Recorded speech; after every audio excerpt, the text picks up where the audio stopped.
Let me give you two examples. Okay. Two quick examples, Very and then you quickly. can move on. Yes, please. The other day, we suffered what I believe to have been an embarrassment when we purported to appoint Hellen Sambili to represent court in the negotiations over IBC. What did she do? She threw the appointment right back into our faces. And the question was, how was this decision made? Why was there no consultation that would have avoided this kind of embarrassment? That is just an example. All right. Yes. I'd like us to move quickly because there's also the allegations from within the party that you are, an absentee leader of the party. Case in point, we have the protests, the anti-IBC protests. Some would say even the Okoa Kenya rallies that were taking place around the country.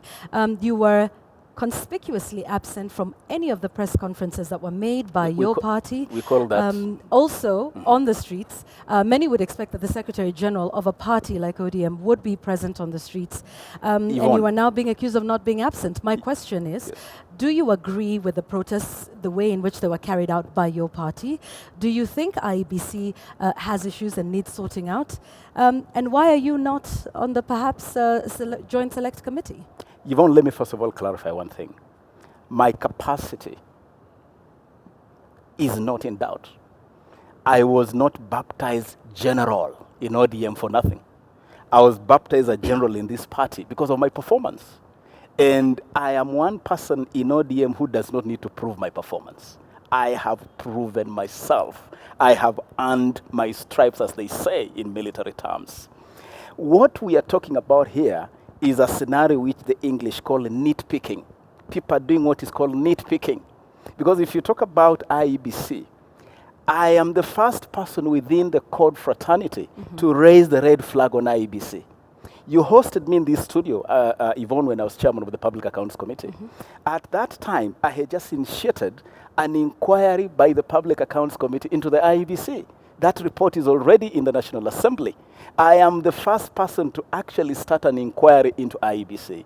My position as to the need, the necessity, the urgency to restructure IEBC, to reform IEBC is not in doubt. What I do not agree with, that you can reform a constitutional organ using unconstitutional means. Okay. I will never agree with that. I will never support that. I do not support violence in any form or characterization. Do I support reforms in IEBC? Oh, yes, absolutely. Do I support peaceful protest as enacted in Article 37 of the Constitution? Absolutely. But the Constitution is very clear. Peaceful and unarmed. Okay. Incidences of violence, incidences of destroying property, incidences of death, whether that is being caused by citizens or by the police, is a no-go for me. All right. So